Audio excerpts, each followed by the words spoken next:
Hello दोस्तों, हमारे channel में आपका स्वागत है। आप अगर हमारे चैनल में नए हैं तो लाइक सब्सक्राइब शेयर जरूर करें। धन्यवाद।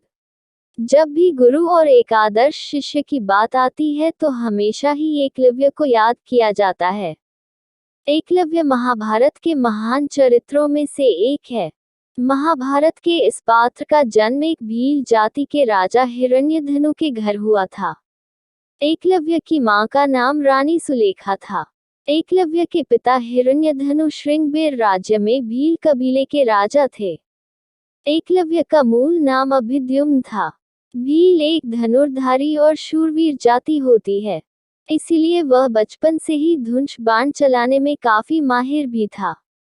महाभारत में वर्णित कथा के अनुसार एकलव्य धनुर्विद्या में उच्च अभ्यास पाना चाहता था, इसीलिए एक दिन द्रोणाचार्य के पास जाता है, जो कौरव और पांडवों के भी गुरु थे।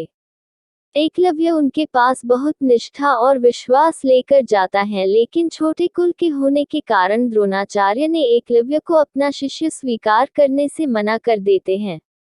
उसके बाद एकलव्य भी ठान लेता है कि वह धनुर्विद्या द्रोणाचार्य से ही सीखेंगे, इसलिए वह एक वन में आश्रम कुटिया बनाकर रहने लगते हैं और वहीं पर पेड़ के नीचे गुरु द्रोणाचार्य की प्रतिमा को बिठाकर उन्हीं के सामने प्रत्येक दिन धनुर्विद्या का अभ्यास करता है।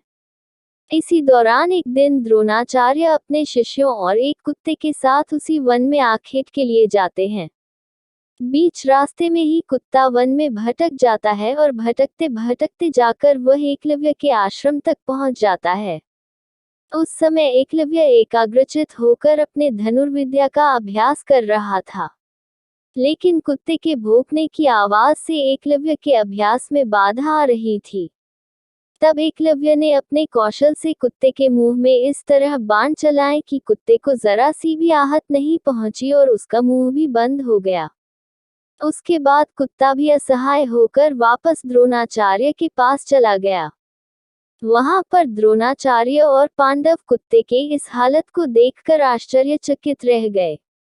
उन्हें जानने की तीव्र इच्छा जागी कि आखिर किस धनुर्धर ने इतने कुशल तरीके से कुत्ते के मुंह में इस तरह बाण चलाए हैं।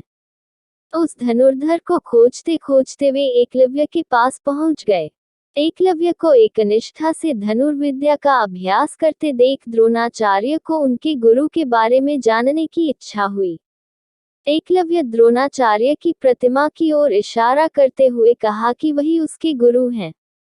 द्रोणाचार्य को उस समय की याद आ जाती है जब उन्होंने एकलव्य को अपना शिष्य स्वीकार करने से मना किया था। एकलव्य की एक निष्ठा और कुशाग्र धनु विद्या का कौशल देख द्रोणाचार्य को आशंका हुआ कि कहीं वह सर्वश्रेष्ठ धनुर्धर न बन जाए, क्योंकि यदि ऐसा हुआ तो द्रोणाचार्य ने अर्जुन को महान धनुर्धर बनाने का जो वचन लिया था वह झूठ साबित हो जाएगा। इसलिए वे गुरु दक्षिणा की मांग करते हैं।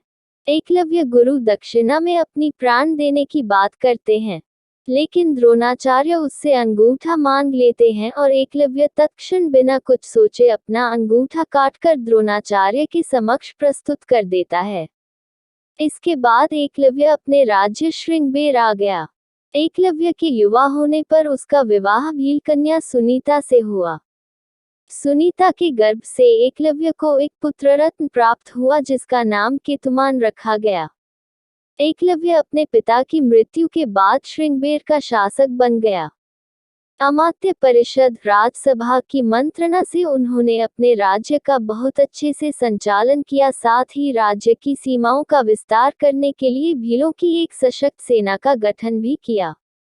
एकलव्य की मृत्यु के बाद एकलव्य के पुत्र केतुमान ने वहां का राजकाज संभाला और बड़ी कुशलता से राज्य का संचालन किया।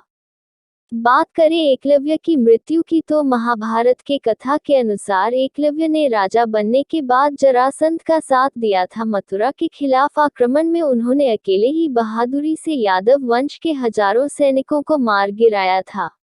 इस युद्ध में जब भगवान कृष्ण रणभूमि में उतरे तो उन्हें पता चल गया कि 4 अंगुलियों से धनुष बाण चलाने वाला एकलव्य ही है। इसी युद्ध में भगवान कृष्ण के हाथों एकलव्य को वीरगति प्राप्त हो गई। इस तरह एकलव्य भील एक श्रेष्ठ राजा के साथ साथ महान और एकनिष्ठ धनुर्धर थे जो अपने गुरु दक्षिणा के लिए आज भी जाने जाते हैं।